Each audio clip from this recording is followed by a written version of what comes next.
Ever hear something and think, that can't be true?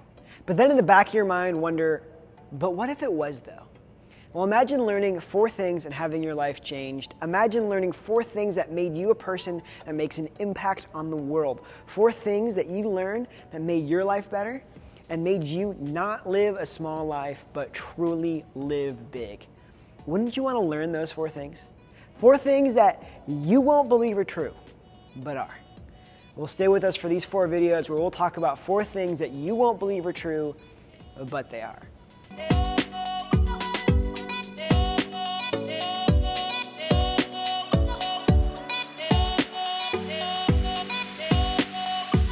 Well, hey, welcome to part 3 about our video series about things that you won't believe are true, but they are. In this video, we're talking about something that you probably used to believe, but probably stopped believing it. You can change the world. Don't believe me? Well, how about hearing that from someone maybe even younger than you, the kid president? There are lots of ideas how you can change the world. Some people think you should just complain about it. That won't change the world, it'll just make it mad. Some people think you have lots of money, making it rain everywhere you go. Holla for $1.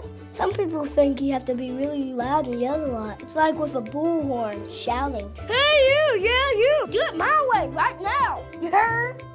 Other people choose to just make fun of everything. That's dumb, everyone's dumb. It's easier to make fun of stuff, but it's cooler to make stuff. Some people think changing the world can only be done by the smartest person in the world. Just put them in a room, let them figure it out. The solution of world hunger? Food. Wow, that was like so amazing. Some people see the bad in the world and they just decide to ignore it, but that won't help anything. Some people think you have to be really famous and super cool. In fact, lots of people think you have to be really powerful to make a difference, like being mayor or senator or president.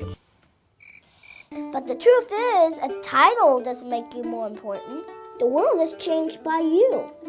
It's one person filled with love. And they just have to live it out, so they do something awesome. Then that person is filled with love, and they do something awesome. It just goes on and on and on and on. And the next thing you know, everything's awesome. Some people think it's impossible to change the world. It's impossible to change the world. Well, you can see why they could think that. Living in the world with kids who are hungry, people who are homeless, families weren't happy. I'm just trying to figure it out like everybody else, man. But I do know this, though. Next time you feel overwhelmed or totally alone, remember this. Things don't have to be the way they are. The world is changed by ordinary people. Little people living out big love. Maybe that sounds like a lot of cool thinking, and that's a great motivational speech, but can someone your age actually do something like that? Well, how about I don't actually try to convince you? How about I let them convince you? Some people approach an issue and say, well, this issue is too big, I can't do anything about it. I know that by myself, I can't end hunger. But it doesn't matter how small your actions are, even if you don't realize it at the time, you're making a difference. I know that a lot of kids have other things that they like to do, but I think if they got to experience gardening more, they would find out how cool it is and how many people can be fed if you donate your produce.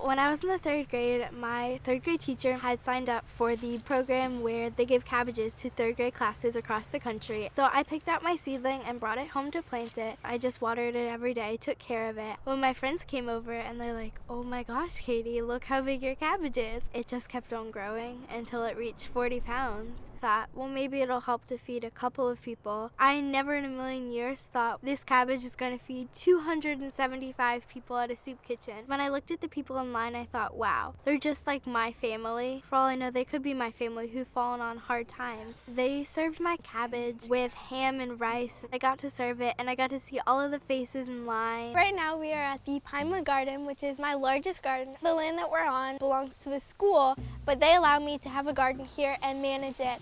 I had been donating to the only soup kitchen in the Somerville area, and then they shut down because of financial problems. I gathered all my friends up and I said, we are going to create fresh, healthy meals for people in need. They were like, yeah, this is gonna be awesome. The head chef at my school said that he would help cook. That was the start of the Katie's Crops dinners. Thank you so much for coming out today. And I want to remind you that on Tuesday, May 1st, we're having another Katie's Crops dinner. Most times when you go to a soup kitchen, it's kind of like I have to sit by myself. I don't know anybody there. We like to talk to people and have them tell their stories. In the economic times as they are, the best thing we can do is try to help each other. And food is one way to do it. To me, it's a real blessing to see that there's children that's preparing this. I know some people might have a goal that when they were little they wanted to make world peace or they wanted to end hunger. When they see younger kids doing things for that issue, then they realize, wow, I can do something too. I can start to achieve one of my childhood goals. So many people empowered her by saying, I'm gonna give you funding. She's like, it's my turn to pay it forward now. I believe in all these kids all over the country who wanna do this. And then how many people those gardens are gonna touch. It just continues to grow. She was like the magnet that attracted us. So we went, we met her. They said, we have over 40 acres. Would you like to start a garden there? She's had people contact her from across the country. What can we donate? What do you need? People you don't even realize how they're seeing it. How are they getting the information? We picked up so many amazing team members that I couldn't do this without. It's grown so much and I foresee it growing so much more into the future.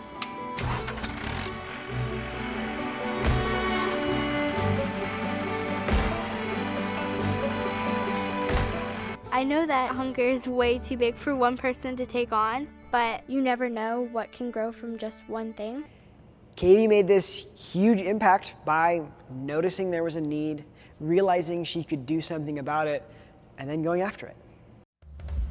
I'm Lincoln, and this is Naya.